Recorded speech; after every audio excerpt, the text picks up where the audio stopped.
Coming up on Mountain News this morning, legislation to legalize sports betting in Kentucky takes another step towards becoming law. And Governor Andy Beshear announces millions of dollars in funding for several improvements to be made in our region. Dedicated to Eastern and Southern Kentucky, this is WYMT Mountain News This Morning.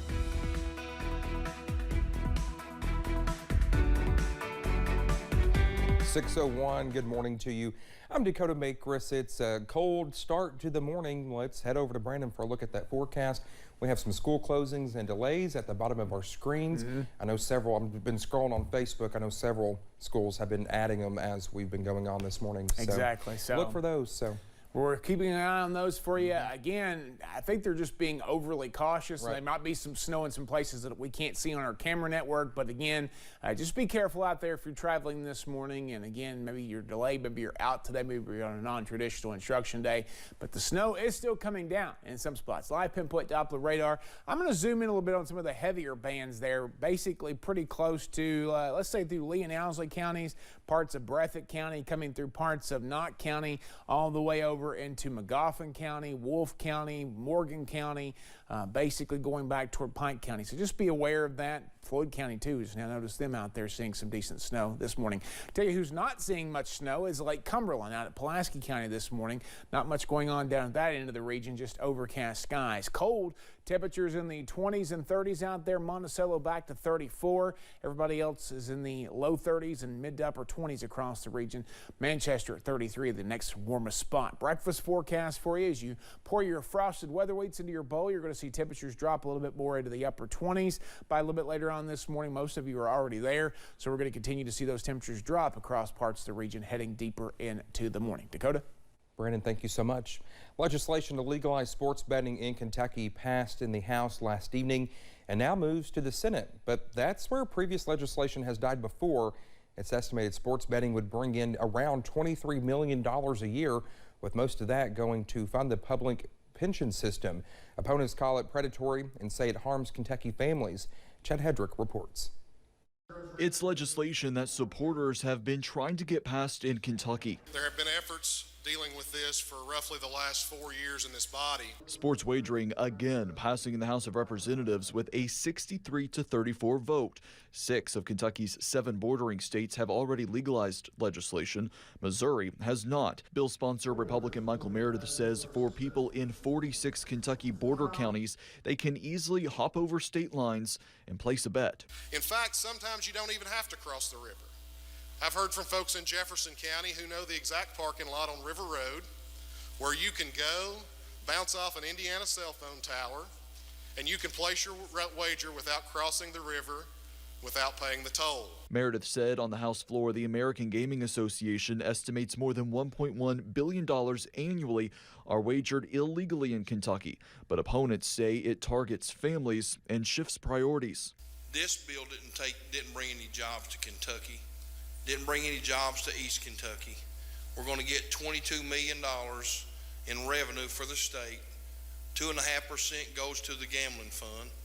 And we're going to lose, our people of Kentucky are going to lose probably $300 million. Representative Josh Callaway tried to add 2 amendments that would ban credit cards from being used and raise the age limit to 21. Both failed. I voted no today because this is not good for Kentucky. It's not good for families. It's not good for people.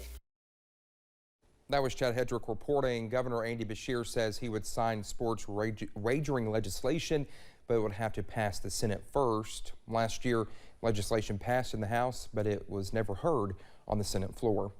A controversial education bill was in a legislative panel Monday morning. Senate Bill 5 is the Parents' Rights Bill. The bill passed in the House Education Committee. Supporters say it will give parents more say-so in keeping obscene matters out of the classroom. The bill sponsor says they want to address materials that are very offensive and ones in which parents may find objectionable, and gives them the process to address the concern. It would require a policy for schools and school boards to address that, but opponents say it is a simple way to ban books, most notably those that deal with the LGBTQ+ community. Today, there's an effort to ban a lot of books that have LGBTQ content. I'm very concerned about that. I feel like this is an effort to reduce or cancel this kind of culture. Well, the bill passed 16-4 and now goes to the full House. Kentucky lawmakers are advancing a bill to lower taxes for the bourbon industry. Those for it say it's needed to preserve jobs in the state's signature industry. Those against it say loss of those taxes will hurt county governments and public protection. Our Phil Pendleton has more.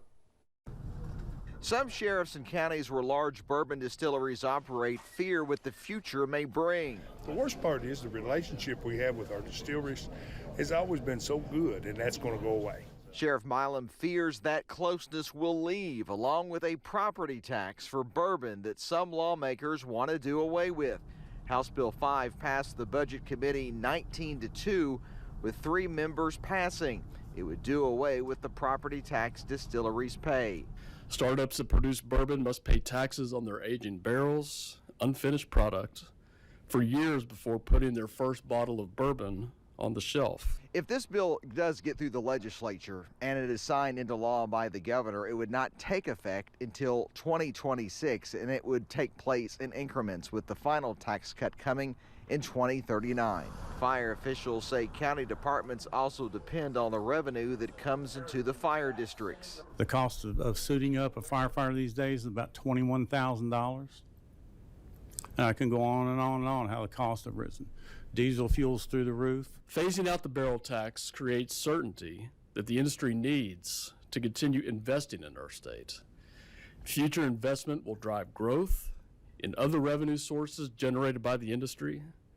New distilleries create more opportunities. The bill was voted on in committee at 2 o'clock. Then the full House passed it several hours later, 59-40. In Frankfort, Phil Pendleton, WYMT Mountain News. Well, the bill still has to clear the Senate and be signed into law by Governor Andy Beshear. Kentucky received a major grant to help address the anticipated national pilot shortage. Well, the governor announced the state received a federal grant worth $500,000. It's called the FAA Aircraft Pilot Workforce Development Grant. The money will be used to create curriculum that will prepare high school students for professional careers in the aviation industry. It will include classroom and work-based learning opportunities.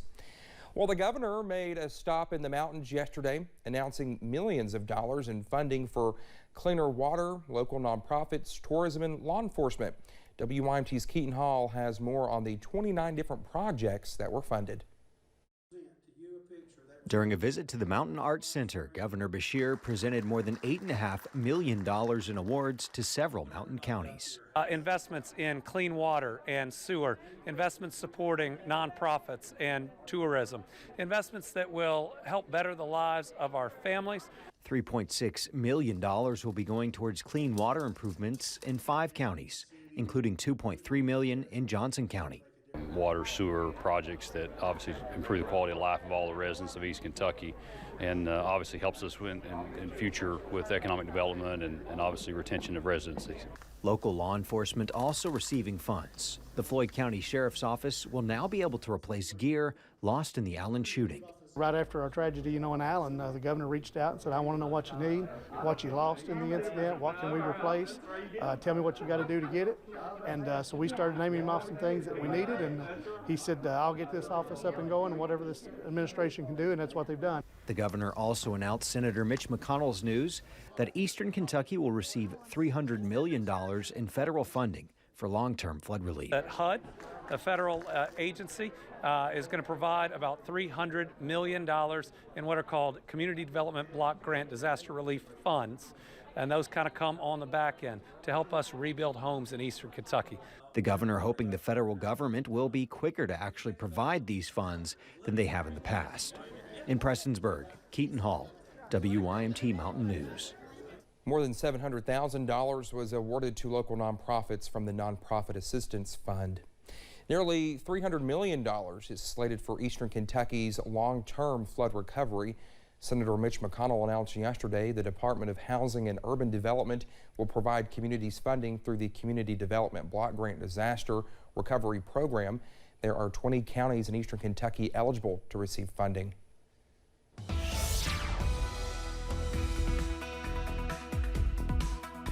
Coming up on 6/11, more schools closed and delayed this morning due to the stuff that's flying outside. Let's take a look at the last 6 hours. Some snow been coming down across parts of the region overnight. Some light, slick roads there possible early this morning. That's coming from the National Weather Service office at over at Jackson this morning, creating dustings on area roads, as they say there. So we're going to continue to watch that. Buffalo Mountain, we see the snowflakes flying up there this morning. So again, it's snowing here in Perry County and across a big chunk of the eastern half of the state. 29 Irvin, Jackson, Grundy, 27 Clintwood, 28 Pikeville, 27 Logan, 25 in Wise. Everybody else, I do believe, except for Moorhead's at 28 in the 30s this morning. Now we'll head up into the upper 30s for most. Now this is factoring in some late day sunshine. Let's hope that's the case. If not, maybe a little closer to the mid 30s this afternoon. We'll keep you posted on that as we get closer. Dakota?